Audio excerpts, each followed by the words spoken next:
আজ সুযোগ পেয়েছি। এই পাগল সৈন্যরা জাতীয় সঙ্গীত চালার সময় নিজেদের বন্দুক হাতে নেয় না। এই সুযোগ, আজ ওকে গুলি করে ছিন্ন বিচ্ছিন্ন করে দেব।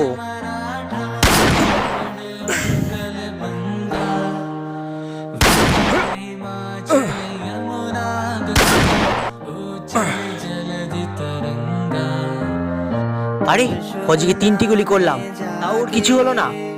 এই লাস্ট গুলি বেঁচে আছে, দেখি কি হয়। জয় হিন্দ।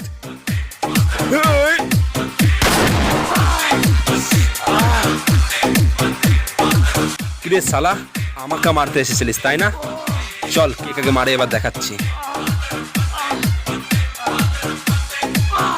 এটা ইন্ডিয়ান আর্মির বুক। তুই 3 গুলি কি, তুই যদি 10 গুলিও মারতিস আমার কিচ্ছু করতে পারতিস না। আর তুই শালা 1 গুলিতেই জম দুয়ারে চলে যাবি।